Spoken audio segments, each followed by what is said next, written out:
The Special Advisor on Information and Strategy to President Bola Tinubu has alleged that supporters of Peter Obi are behind the proposed nationwide protest. Obi was a presidential candidate of the Labour Party in the 2023 election. There have been reports that youths are planning a nationwide protest between August 1 and 15 against the rising cost of living and economic hardship in the country.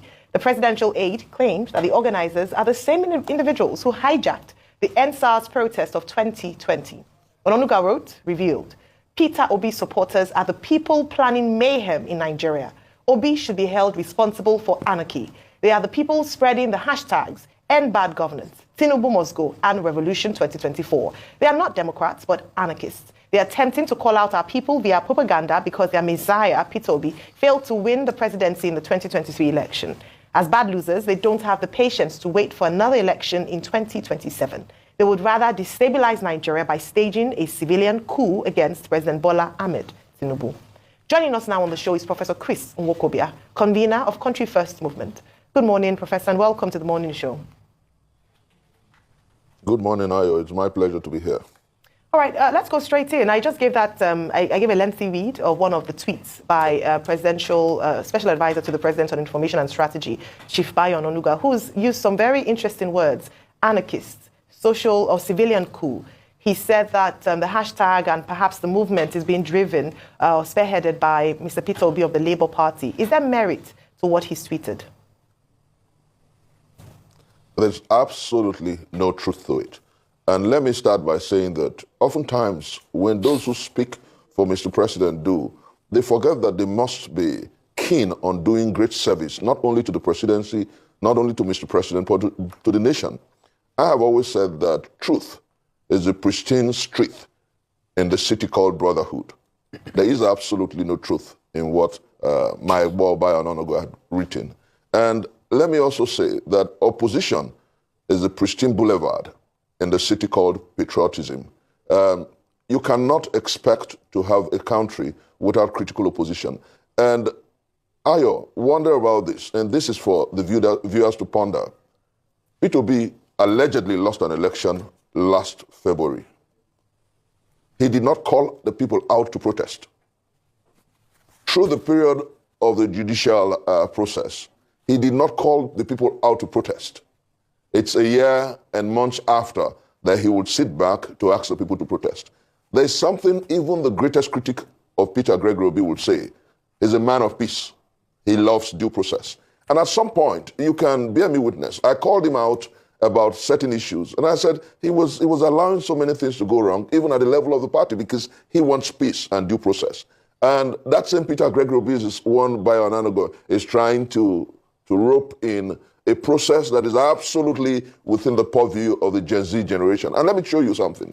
If there's anybody stoking the fire or stoking the embers of conflict and crisis, it is Bayo Ononuga. When you use words like you noted, anarchy, when you use words like overawing the words that overawe the system, when you use words like planning mayhem, when the young people are talking about peaceful protestation, then there's something that we must be wary about. And that's why I want to say clearly that Mr. President must understand that those who truly love him are those who are critical of his watch.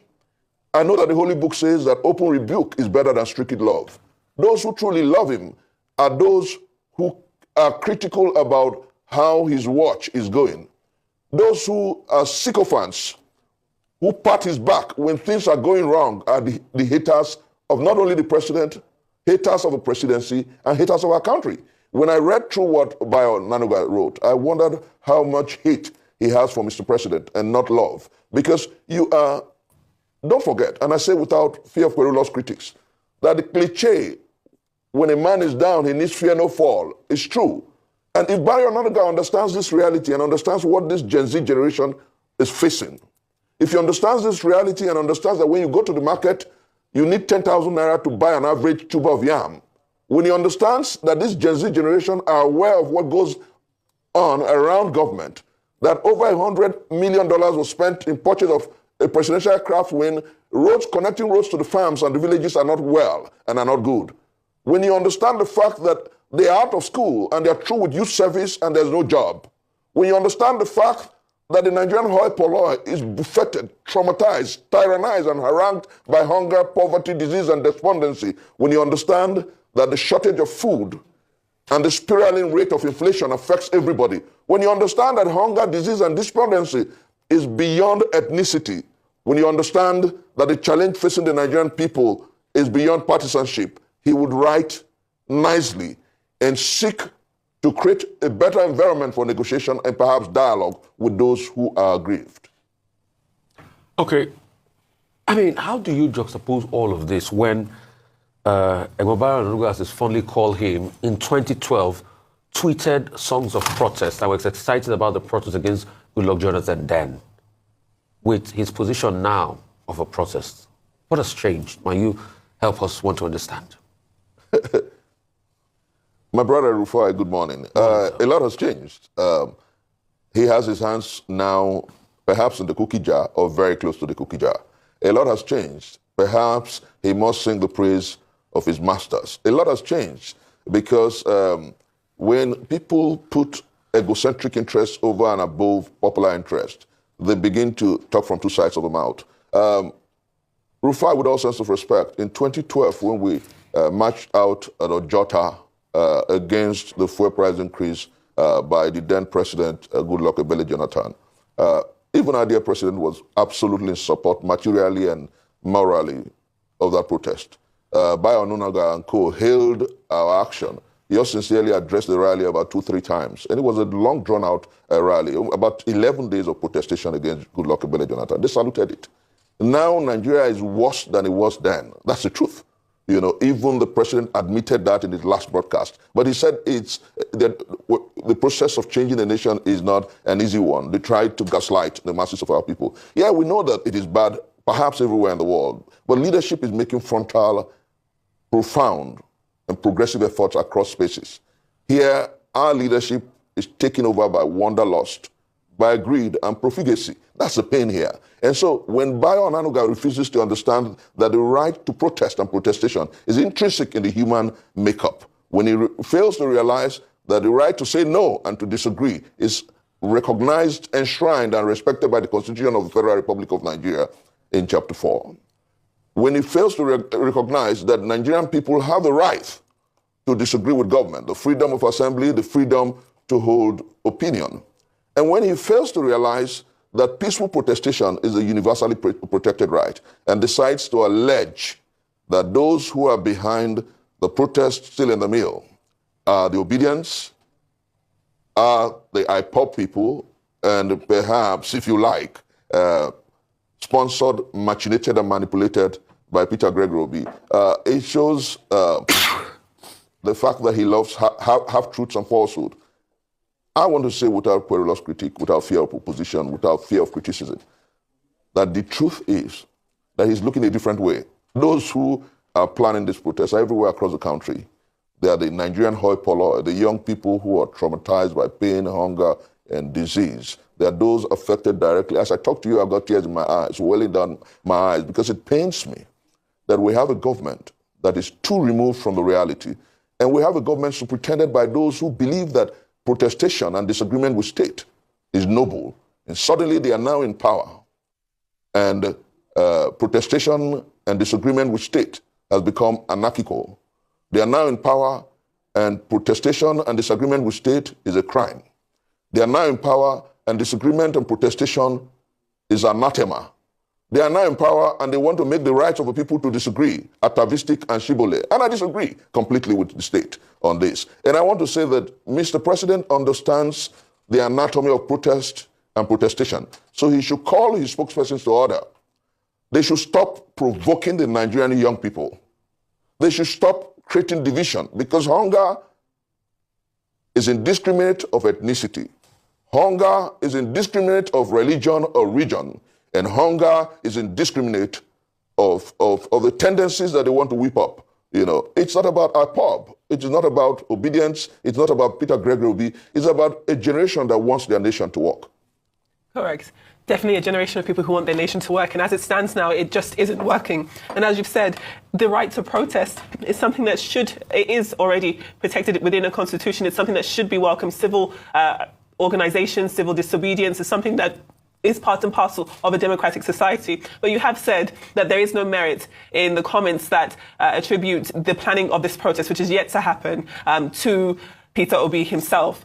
That being said, even though you said that he is not behind the planning, is not financing this in any type of way, do you accept that he would be in support of this type of civil resistance, being that, as you've said, the cost of living crisis in this country is a huge issue? The fact that the average person is struggling to afford food staples in their house, it is cause for some form of civil resistance, civil disobedience. So while we can accept your words that this organization or these accusations are untrue and do not have merit, do you believe that Peter Obi would be in support of the people using their voice and their organization to call upon the government for support at this time?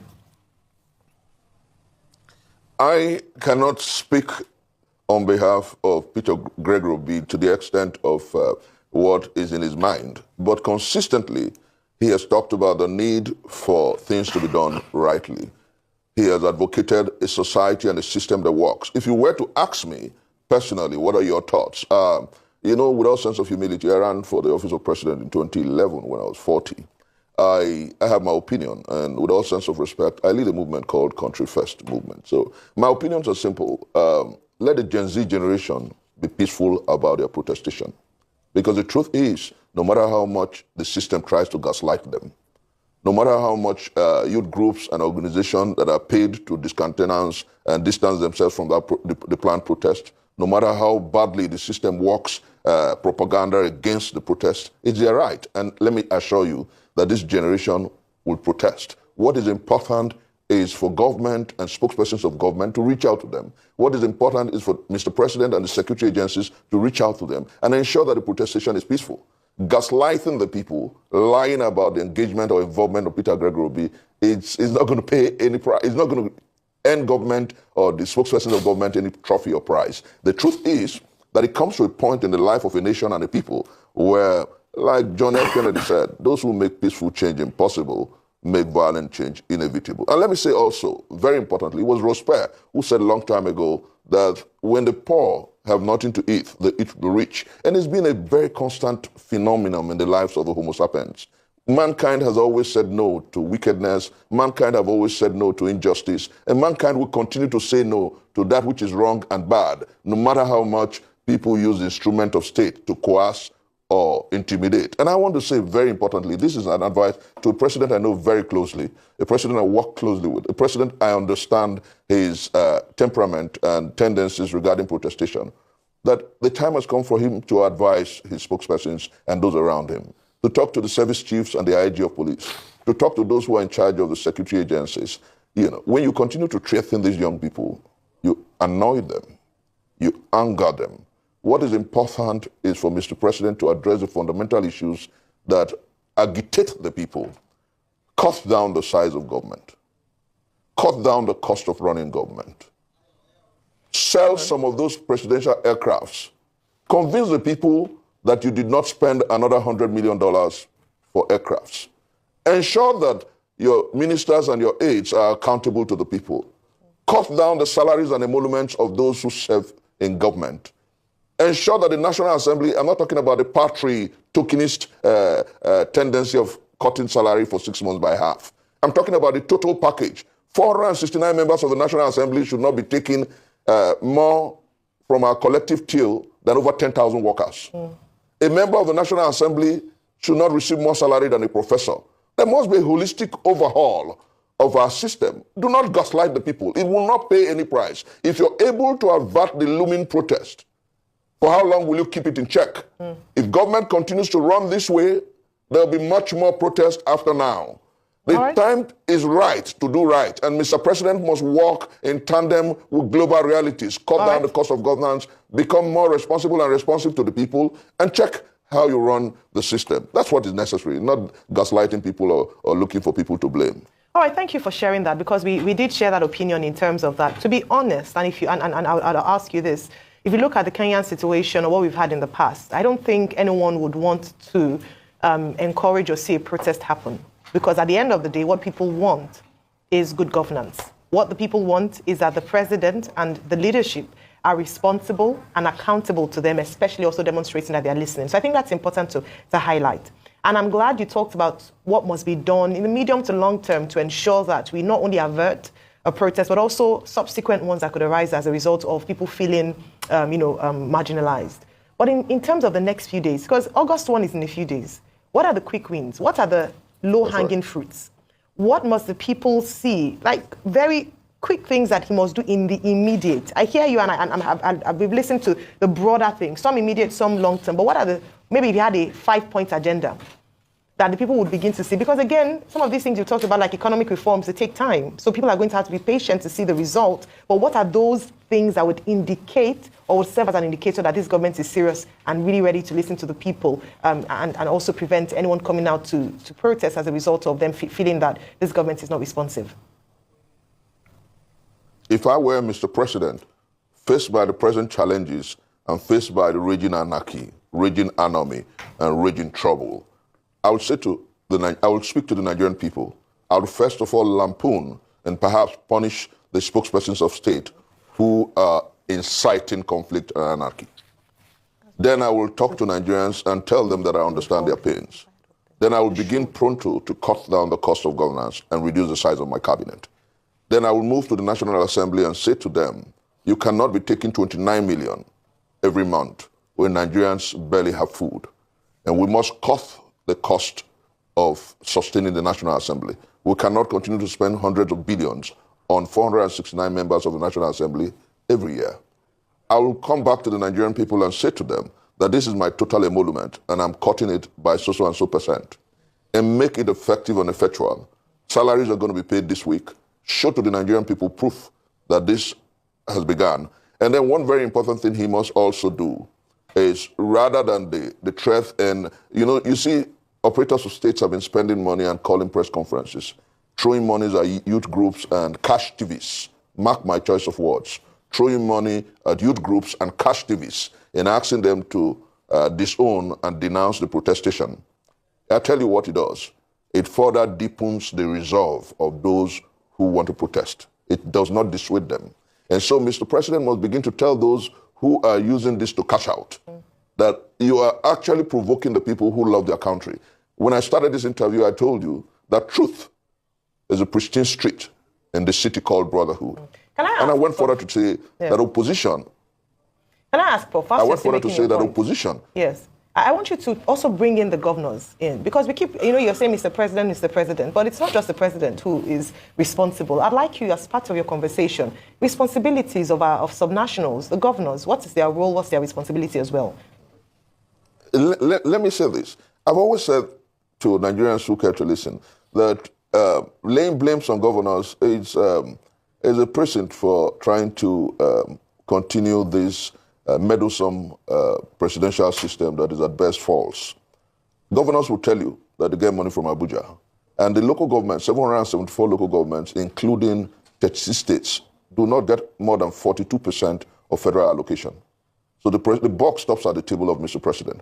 You have seen the issues about the negotiations for minimum wage. The buck stops at this. Until we restructure Nigeria, until we revamp this system that is ineffective, inefficient, and ineffectual, until we overhaul the system that works no good, you will find the governors having an alibi that every month they come to the federal government to receive what they call handouts. It might be big enough to do a lot of changes, but I tell you, if we return back to the First Republic Constitution and the Republican Constitution of 1963, the people will be able to effectively hold the sub-regional governments responsible and responsive to them. You have a federal government that is absolutely cumbersome, overwhelming, very wieldy, and troubling. And I say this advisedly. I'm from Ibuzo in Delta State. There's a federal government college in Ibuzo. The federal government is responsible for newspapers and typing sheets in the federal government college in Ibuzo. Who does that?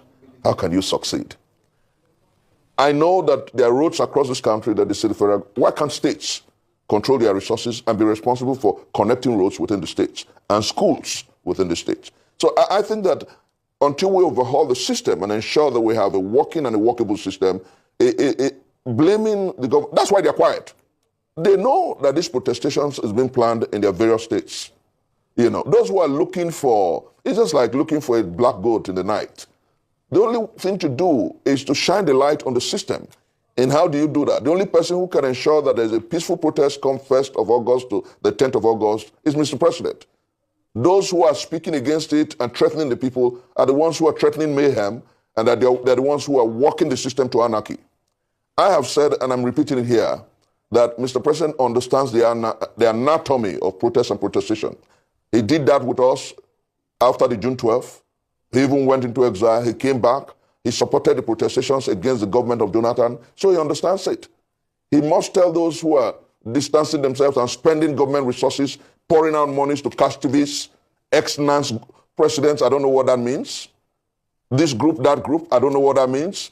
And they are on TV saying that, oh, we're against the protest. Who does that? How do you run a state like that? Have you forgotten? Okay. Have you forgotten that this country must work? Okay. Have you forgotten that there are people who cannot put 3 square meals on their table? Have you forgotten that this system has become absolutely comatose and nothing is moving? And you're saying to the people that they have no right to disagree with the system? Okay. Who does that? Okay, Prof. I want you to speak to the cash activists this morning. Those that, because of their own selfish interest, they've always eaten from the system.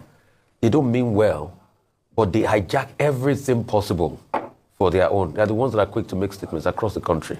I want you to speak to the conscience of the cash activists because we have too many of them. Rufai, if you zoom the camera very close to me, you'll see tears coming down my cheek. I wake up every morning, and I'm speaking to them. I wake up every morning. I don't have a contract from any government, apart from my pre-hour jobs and my legal briefs. But when you wake up in the morning, I wake up every morning, I have 10, 20 text messages.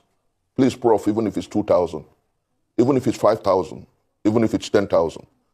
And how long can you sustain this? The system has gone kaput. If we truly care about Mr. President, then you call yourself an activist, but have lost your conscience, and you call yourself a man who believes that the country must move forward and a progressive. And 10 years ago, 15 years ago, you were out on the streets with us fighting against Jonathan. If you truly love President Bola Ahmed Tinubu and you truly care about your brother and sister who's out there who cannot afford food, clothing, and shelter, then now is the time to retrace your step and show truly that you love Nigeria and you love your country. But Open rebuke is better than secret love. But I would like to ask you, Prof. In Jonathan's time, things were working better than this. Why did you people, join President Tinubu then and the other cohort against Jonathan, where the economy worked, where the economy was the first 5 for investment in Africa? The GDP was close to 500 billion. There was lower unemployment rates, and there were many things that were working in the economy. So why did you people join him then? Because a former governor has come out to say that you people did that because of politics. That's what a former governor in the APC camp came and said, that it was just because of politics, that the man didn't do anything wrong. So why did you people join him then? For so many of us, and that's why I couched the word activists. For so many of us who fought against Jonathan, we were not politically interested in. It was 2012. That great protestation at Ojota happened in 2012. There was a fuel price increase. It was popular. We said no to it. We wanted Jonathan to be responsible and responsive. We saw corruption at several levels. And we wanted a society that would work better. And I've told people that repeatedly, those who, along with some of us, fought against Jonathan should have a prick on their conscience and stop defending a system that is worse than we had then. Stop romanticizing a system that is worse now than we had then. If you truly were an activist, not a cashtivist, if you truly love our country and you want a country that works for all, for the good of all, then you should rise up now. Now is the time to stand up and be counted. You should be able to look in the face of Mr. President. And that's why I'm saying to Mr. President today, you told us, you were with us in the trenches. You told us that you want a country that works for the good of all. It is not working under you. And there's a lot to be done. Tell those who are threatening people who are planning protests or protestations to stop threatening them.